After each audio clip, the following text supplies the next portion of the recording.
대번역 사도신경으로 신앙 고백하겠습니다. 저는 전능하신 아버지 하나님 천지의 창조주를 믿습니다. 저는 그분의 유일하신 아들 우리 주 예수 그리스도를 믿습니다. 그분은 성령으로 잉태되어 동정녀 마리아에게서 나시고 본디오 빌라도에게 고난을 받아 십자가에 못 박혀 죽으시고 장사된 지 사흘 만에 죽은 자 가운데서 다시 살아나셨으며 하늘에 오르시어 전능하신 아버지 하나님 우편에 앉아 계시다가 거기로부터 살아있는 자와 죽은 자를 심판하러 오십니다. 저는 성령을 믿으며 거룩한 공교회와 성도의 교제와 죄를 용서받는 것과 몸의 부활과 영생을 믿습니다. 아멘. 거룩하신 하나님 아버지 감사합니다. 간밤에도 편히 쉬게 해주시고 새벽에 기도하는 자리에 불러주시니 감사합니다. 이 시간 저희들 마음 중심으로 주님을 경외하게 하여 주시옵소서. 예수님 이름으로 기도드리옵나이다. 아멘. 찬송가 384장입니다.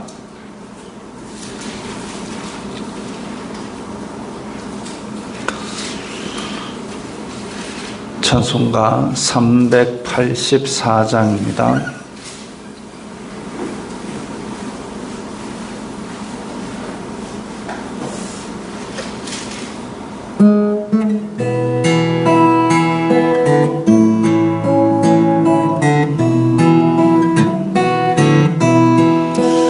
나의 갈 길 다가도록 예수 인도하시니 내 주 안에 있는 그 어찌 의심하리요. 믿음으로 사는 자는 하늘 위로 받겠네.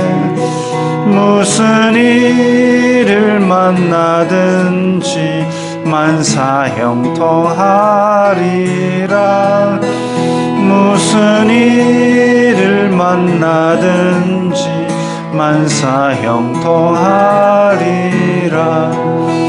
나의 갈 길 다가도록 예수 인도하시니 어려운 일 당한 때도 족한 은혜 주시네. 나는 심히 고단하고 영혼 매우 가라나. 나의 앞에 반석에서 샘물 나게 하시네. 나의 앞에 반석에서 샘물 나게 하시네. 나의 갈 길 다가도록 예수 인도하시니 그의 사랑 어찌 큰지 말로 할 수 없도다. 성령 강화 받은 영혼 하늘 날아갈 때에 영영 부를 나의 찬송 예수 인도하셨네. 영영 부를 나의 찬송 예수 인도하셨네. 아멘.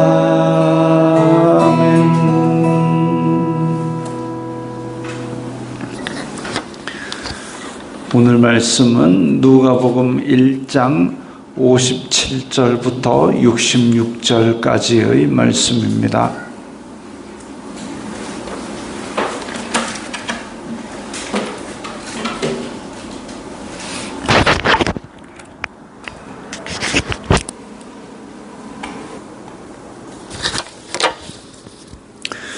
누가복음 1장 57절부터 66절까지의 말씀 함께 읽겠습니다. 엘리사벳이 해산할 기한이 차서 아들을 낳으니 이웃과 친족이 주님께서 그를 크게 긍휼히 여기심을 듣고 함께 즐거워하더라. 8일이 되매 아이를 할례하러 와서 그 아버지의 이름을 따라 사가랴라 하고자 하더니 그 어머니가 대답하여 이르되 아니라 요한이라 할 것이라 하매 그들이 이르되 네 친족 중에 이 이름으로 이름한 이가 없다 하고 그의 아버지께 몸짓하여 무엇으로 이름을 지으려 하는가 물으니 그가 서판을 달라 하여 그 이름을 요한이라 쓰매 다 놀랍게 여기더라. 이에 그 입이 곧 열리고 혀가 풀리며 말을 하여 하나님을 찬송하니 그 근처에 사는 자가 다 두려워하고 이 모든 말이 온 유대 산골에 두루 퍼짐에 듣는 사람이 다 이 말을 마음에 두며 이르되 이 아이가 장차 어찌 될까 하니 이는 주님의 손이 그와 함께 하심이로라. 아멘. 짧게 나온 기사이기는 하지만 우리는 여기서 여러 가지 것들을 엿볼 수 있습니다. 오늘 말씀에서는 세례 요한이 어떻게 태어났는가를 보여주는데 엘리사벳이 해산할 기한이 차서 아들을 낳으니 이웃과 친족이 주님께서 그를 크게 긍휼히 여기심을 듣고 함께 즐거워하더라. 자, 함께 즐거워하더라 그랬습니다. 이웃과 친족이 함께 즐거워하더라. 그동안 사가랴와 엘리사벳이 어떤 삶을 살았는지를 보여줍니다. 정말 이 사람들이 주변에 하나님의 사람답게 그렇게 경건하고 거룩하고 그리고 관계를 잘 맺고 살았기 때문에 이렇게 아들을 낳게 된 데 대해서는 함께 즐거워했지요. 하나님께서 이런 징조를 주셔서 아들을 주시리라고 했고 지금 낳았다. 그거 하나만으로도 이웃과 친족이 다 함께 하나님께서 하셨구나 이렇게 함께 즐거워했습니다. 그동안 엘리사벳이 사람들에게 하나님께서 이렇게 하셨다라고 이야기를 많이 하고 다녔겠지요. 그러니까 하나님께서 긍휼히 여기심을 듣고 즐거워했지요. 이게 바로 찬양입니다. 하신 일을 크게 떠벌리고 다니다라는 의미의 단어가 할랄이라는 단어입니다. 찬양, 할렐루야 할 때 그 할랄, 하신 일을 떠벌이다. 그걸 하고 다녔기 때문에 엘리사벳이 이렇게 아이를 낳게 되었을 때 이웃과 친족이 하나님께서 하셨구나라고 이야기를 했고 함께 즐거워한 것으로 보아서 야, 그 나이 먹고 주책이다 안 하고 함께 즐거워한 것은 뭐냐면 엘리사벳이 그간 이 이웃과 친족과 맺은 관계를 보여줍니다. 정말 사가랴와 엘리사벳은 모범적으로 하나님의 율법을 잘 지키면서 이웃과도 아름다운 관계를 잘 맺은 것이지요.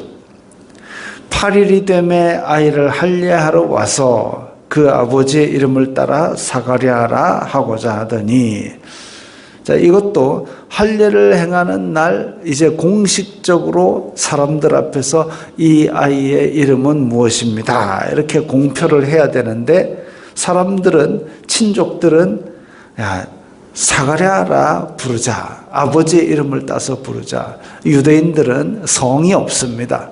성이 없고 눈의 아들 여호수아 이런 식으로 누구의 아들 여호수아 이렇게 부릅니다. 아니면 특별한 어떤 그 사람이 가진 성질이라든지 그 사람이 이름 났다든지 아니면 그 사람의 스승이라든지 이런 것들을 따서 누구의 아들 이런 식으로 부르는 것이죠. 아니면 막달라 마리아 이런 식으로 사는 동네를 부르든지 이런 식으로 부르는데, 그런데 성이 없으니까 그 이름들을 그렇게 어떤 별명이랑 같이 부르든지 아니면 아버지의 누구의 아들 이렇게 부르는데, 근데 이름을 지을 때 지금 아버지의 이름을 따라 사가랴라고 부르자 이렇게 합니다. 만약에 이 사가랴라는 사람이, 사가랴와 엘리사벳이 그들의 삶이 정말 순수하고 깨끗하고 하나님 앞에서 그렇게 법을 지키고자 애쓰는 그런 모범적인 삶이 아니었다면 다른 이름을 생각했겠죠. 사가랴 아니고 그 할아버지 이름 아니면 그 윗대의 이름을 따려고 했겠죠. 그러나 지금 이 사가랴라는 이름을 부르자라는 것은 경건한 제사장 집안으로서 존경받고 있었음을 보여줍니다. 그런데 사가랴라고 이름을 붙이면 안 되는 것이 이름을 요한이라고 하라고 이미 정해 놓았기 때문에, 자, 그때 하나님의 뜻을 행하는 데는 우리가 피할 수 없는 유혹들이나 어떤 고비들이 주어집니다. 첫 번째로 주변에 있는 사람이나 영향력 있는 친족들이 야, 사가랴라고 불러야 안 되나? 아주 당연하게 그렇게 이야기를 합니다. 어찌 보면 그게 주변 사람들이 참 좋은 뜻으로 하는 것이지만 우리가 하나님의 뜻을 이루는 데 가장 영향력 있게 방해하는 것이 또한 주변에 있는 혹은 영향력 있는 친족일 수 있습니다. 조심해야 될 일이지요. 60절에 그 어머니가 대답하여 이르되 아니라 요한이라고 할 것이라. 자, 단호하게 아니다, 요한이다 라고 그렇게 이야기를 합니다. 그러니까 다시 한 번 더 이야기합니다. 내 친족 중에 요한이란 사람은 없는데 뜬금없이 그 이름 왜 가지고 오니? 어찌 보면 우리가 하는 믿음의 결단은 혼자 가는 새로운 길일 수 있습니다. 참고할 만한 사항도 없고 누군가가 조언을 해주는 것도 없고 그야말로 혼자 가는 새로운 길, 어찌 보면 뚫고 가야 되는 길일 수도 있습니다. 확신이 없으면 어려운 길일 수 있죠. 믿음은 바라는 것들의 실상이요 보지 못하는 것들의 증거라 그랬습니다. 눈에 보이는 것이 없어도 우리가 바라는 그 하나님의 바람직한 길을 향해서 가는 것, 어찌 보면 혼자 가는 길이고 어찌 보면 새로운 길이고 아무런 참조할 만한 것이 없어도 믿음만을 가지고 걸어가야 되는 거죠. 친족 중에 이런 이름으로 부른 사람이 친족 중에 요한 없잖아. 뜬금없이 뭐야, 사가랴 존경받고 있으니까 그 사가랴 이름으로 부르면 되잖아 라고 이야기를 하지만 그런 치명적인 반대가 있지만 요한, 단호하게 요한이라고 이야기를 하는 거죠. 그의 아버지께 몸짓하여, 자, 엘리사벳은 말이 안 통합니다. 근데 사가랴는 지금 말을 할 수 없는 그런 상황입니다. 그러니까 사가랴에게 당신 이름으로 하면 되지 않느냐라고 몸짓으로 그렇게 또 무엇으로 이름을 지으려 하는가 물었습니다.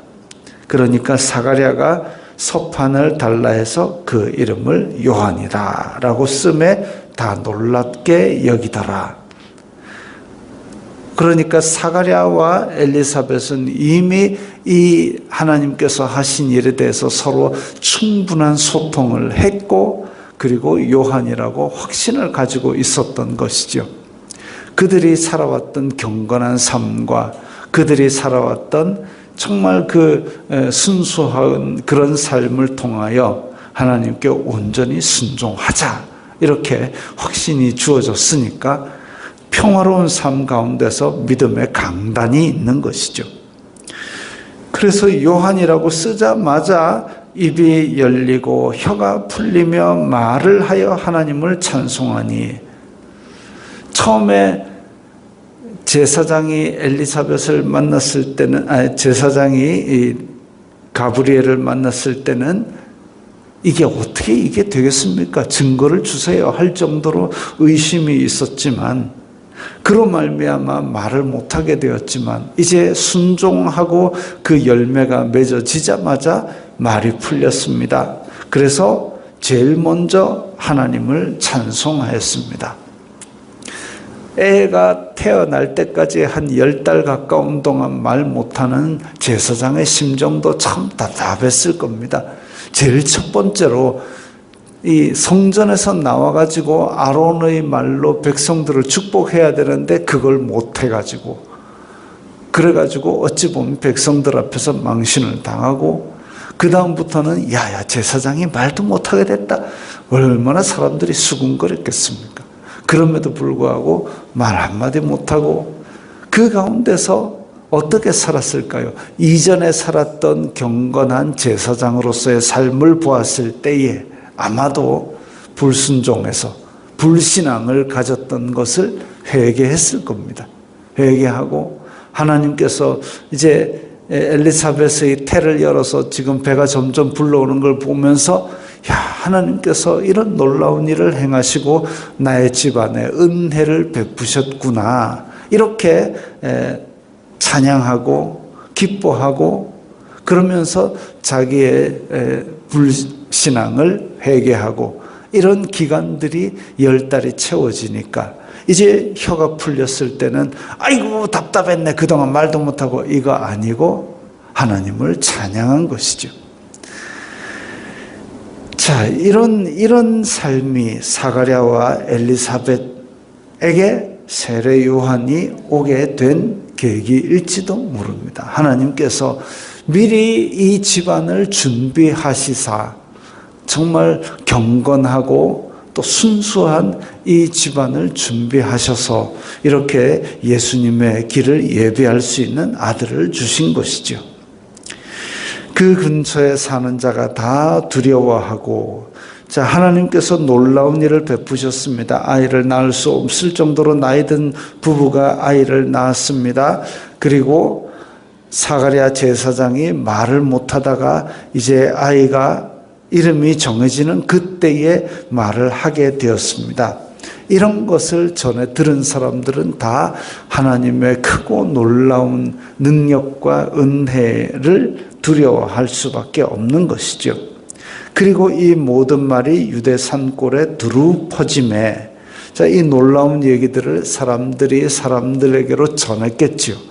하나님의 놀라운 일을 전하는 그 자체가 찬양이고 전도입니다. 하나님께서 놀라운 일을 행하셨다, 이게 찬양이고, 그리고 그로 말미암아 그들의 마음속에 하나님을 두려워한다, 이게 전도지요.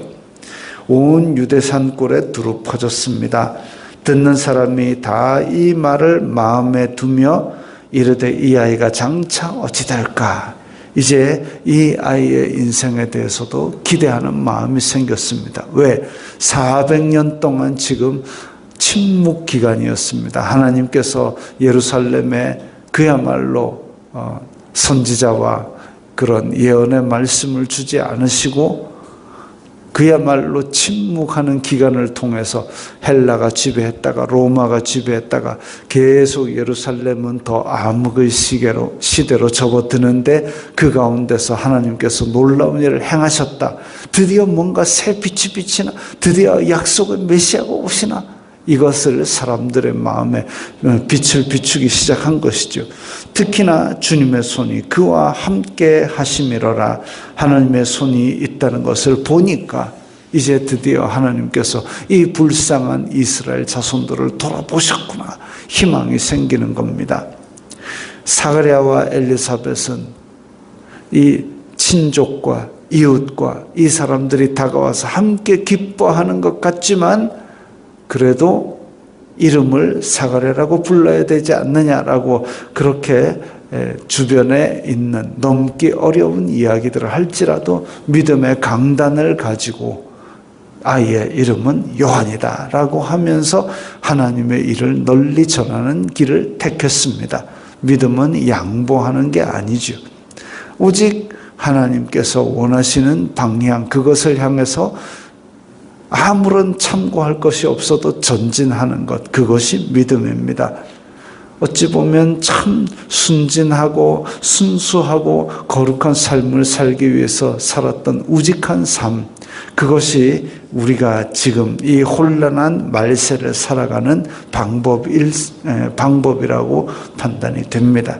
오늘도 믿음 안에서 이렇게 사가랴와 엘리사벳처럼 순수하고 순진하게 하나님의 말씀만 붙들고 전진하시기 바랍니다.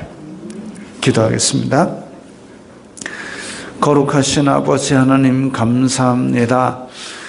세상에는 저희들에게 여러 가지 이야기들을 물론 좋은 뜻으로 하는 경우도 있겠지만 때로는 이것이 하나님의 뜻을 굽게 하는 길이기도 합니다. 저희들은 말씀만을 붙들고 우직하게 전진하는 그런 믿음을 가지게 하여 주시옵소서.